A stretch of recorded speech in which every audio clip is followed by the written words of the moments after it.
You may have heard the term method acting, but these actors took it to another level entirely.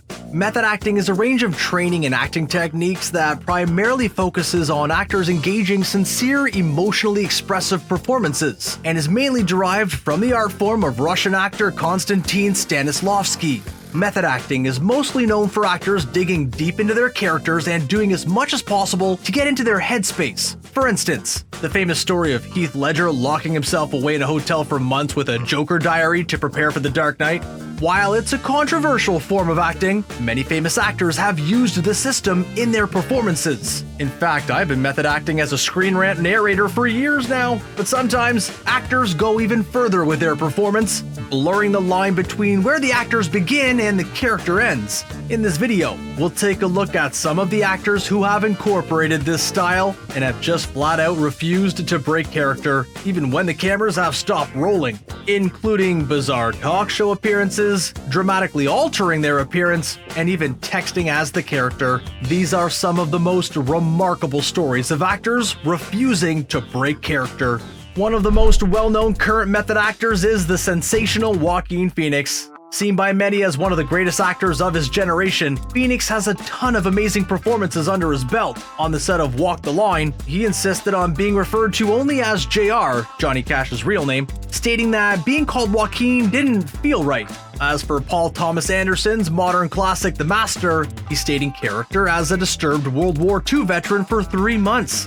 He has garnered many plaudits and, of course, an Oscar win for his performance as Arthur Fleck in The Joker, but there is one performance that will go down in the Hall of Infamy. Phoenix announced that he was quitting acting in order to pursue a career in hip-hop, making an appearance on David Letterman, looking unkempt and proceeded to mumble and slur his way through everything. He looked as vacant as me in a calculus class. He even started performing hip-hop in live performances, but it was so bad that he was booed off stage, with his raps making no sense. He makes the hip-hop-opotamus look like Eminem in comparison. However, it turned out that it was all just a ruse, with Phoenix remaining in character as a washed-up actor for Casey Affleck's mockumentary I'm Still Here, and he even returned to Letterman and provided a much more coherent interview. Sadly for Phoenix though, it seemed to be all in vain, as the film flopped hard with audiences, but lucky for him, like his namesake, Phoenix's career rose again from the ashes.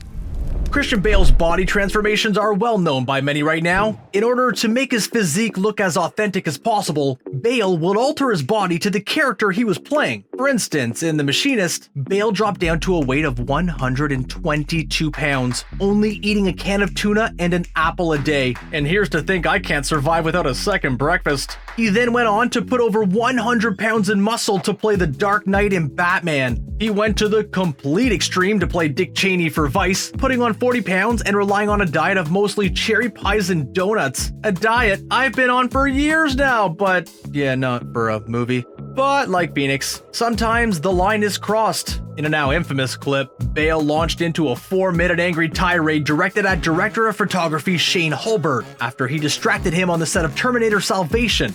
Bale didn't drop the American accent and used American vernacular during the rant, saying that it was half the character of John Connor who was ranting. Somehow I don't fully believe him.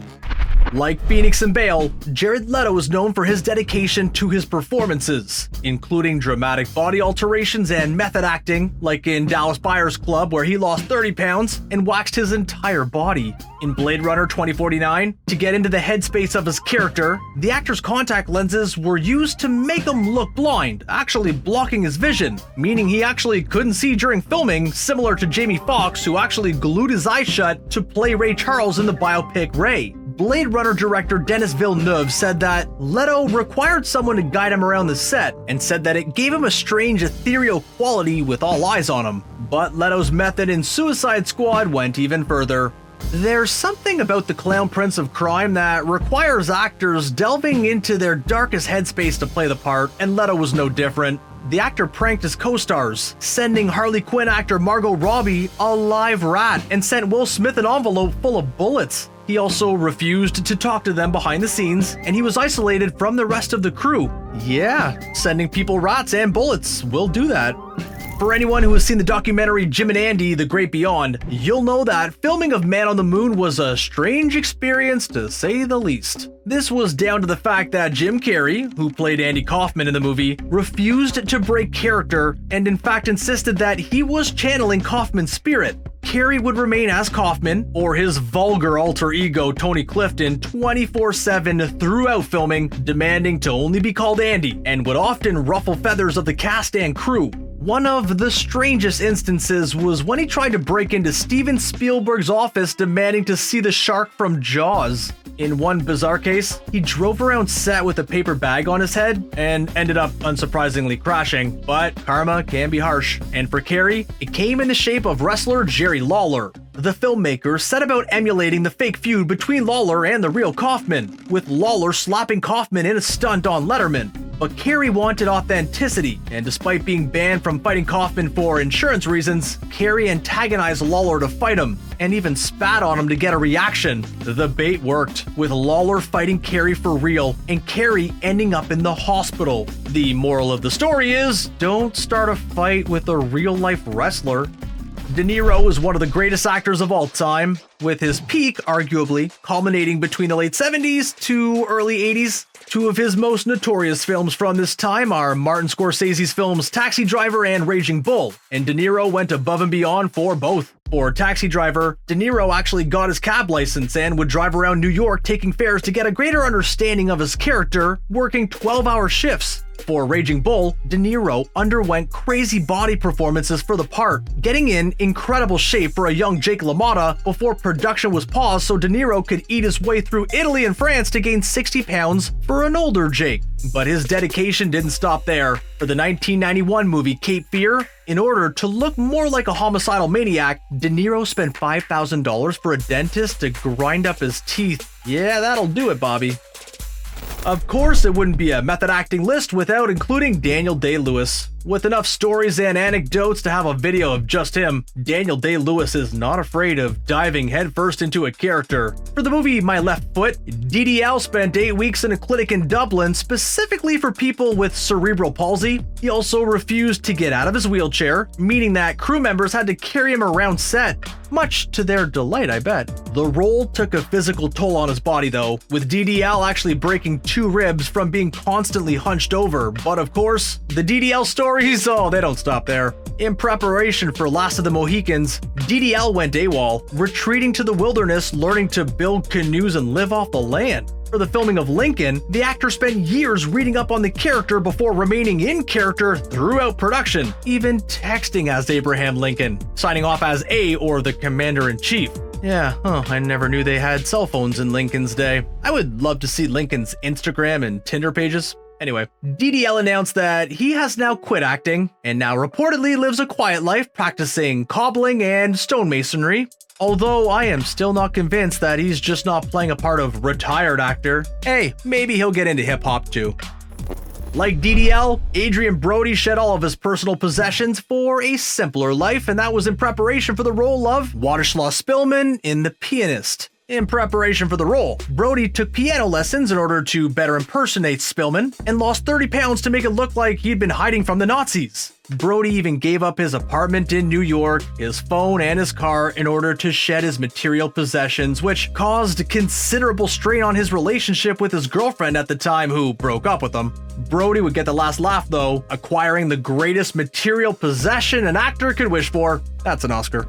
Hilary Swank has had a glittering career with her playing some tough roles, but one of the toughest characters that she's played is the real-life transgender character Brandon Tina. At the time, Hollywood had a hard time casting anyone for the part, and Swank only had a few acting credits to her name, but gave everything she could to land the role. A month before shooting, Swank started living like a man, binding her breasts, losing weight, and adopting male characteristics. And it paid off for Swank, with her winning an Oscar for her harrowing portrayal and skyrocketed her career.